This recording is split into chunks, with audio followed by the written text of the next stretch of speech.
I would like to invite you to join us for our ICF virtual conference called The Voyage Continues, July 23 through 25 later this summer, beginning at 6 p.m. London time each day. Friday will be devoted to our commemoration of the voyage of the Mayflower 400 years ago.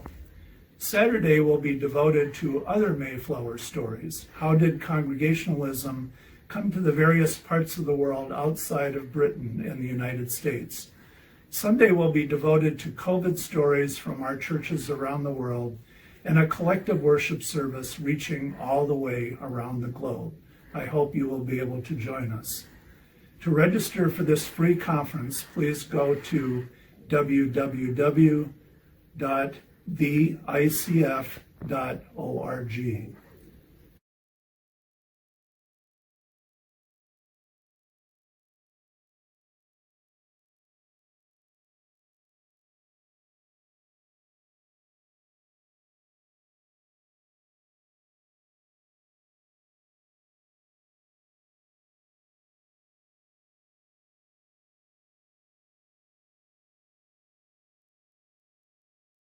And we wanted to get your take on the time in New England after the Pilgrims first settled.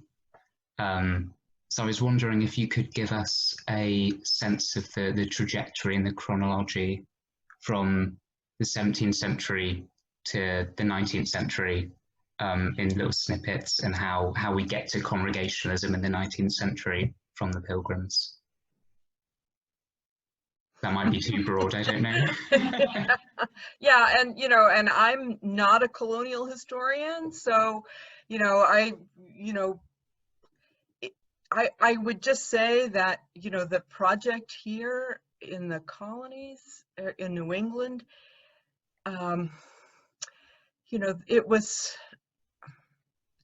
in some sense fairly chaotic, because if you look at the records that we do have, people having ecclesiastical councils and all those kinds of things up through the 19th century, there was no one to say that's not how you do it.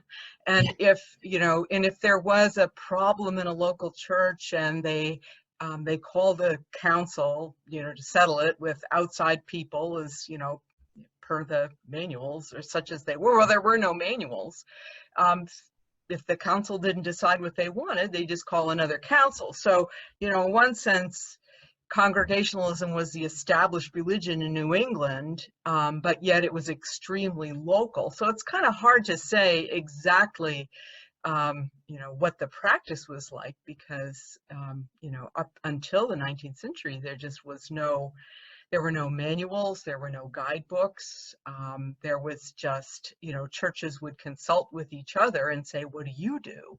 And then just kind of work it out that way. So, I don't know if that answers your question, but it was, kind of a funny thing where you're the established church, such as it was, but, yeah, the actual organization behind you're it. also extremely, local to different New England towns and communities in terms of what Congregationalism actually meant. Yeah, I think that would be quite reminiscent for a lot of people watching this of their church meetings and the disunity that happens there, because I guess that's part of the thinking, is it's so localized that it's supposed to be so focused on that particular community. Yeah. I mean, one of the reasons that we're so glad to have you share your thoughts as well is because of your book, which I had the privilege to use for my own work. So The Last Puritans, Mainline Protestants and the Power of the Past. And I found that a big part of that book was you talking about 19th century Congregationalists using the Pilgrims as kind of a device to keep people together and read traditions. And I wonder if that's because people in the congregation were confronting these realities and they did need this kind of binding agent, this glue.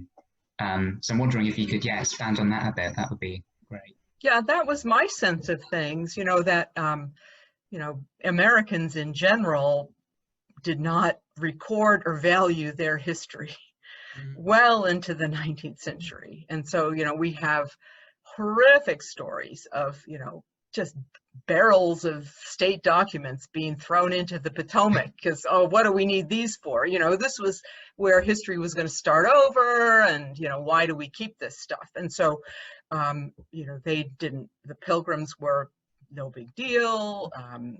People didn't really, you know, the town of Plymouth would commemorate them with, you know, a lot of drinking and sermons and the kind of typical thing. But, you know, there was not this sense that we're building on this particular past. So it's really, you know, around about 1820, you know, the 200th anniversary, when politicians and church people begin to deploy this story for national purposes.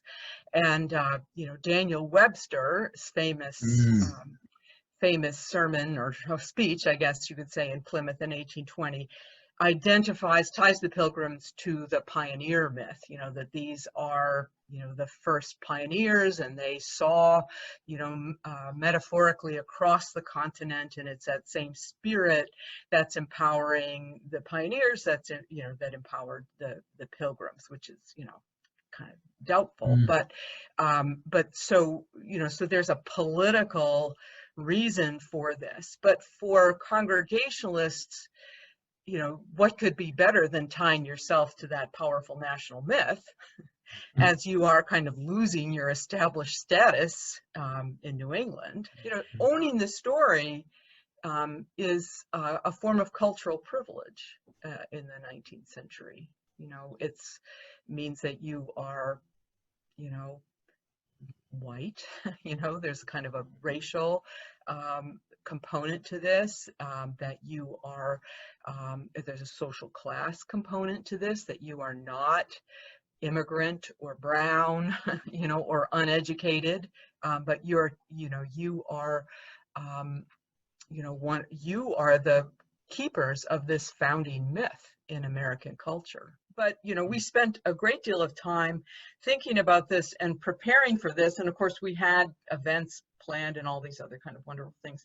But we did put together a 4-part curriculum for churches. And, you know, and I would stress to people that it was about being historically responsible. It's not about trashing them. You know, that's, you know, just judging them by 20th century, 21st century standard. It's not fair. But yet there is a moral accounting for all of us and our actions, you know, even, you know, long term. And it's not about adulating them. I mean, you just find people at one or two extremes. And so the curriculum that we developed and the programming that we developed, we tried to use that word, historically responsible. We're going to make sure that people know the story, because so much historical commemoration is not about the past. You know, the town, one of the reasons we did this, because the town of Plymouth, you know, had this whole big celebration. It was like fishing derbies and flower festivals and parades. Like, it was all about today. And oh yeah, then there were the Pilgrims, but yeah, and that was, you know, we don't know what to say about that.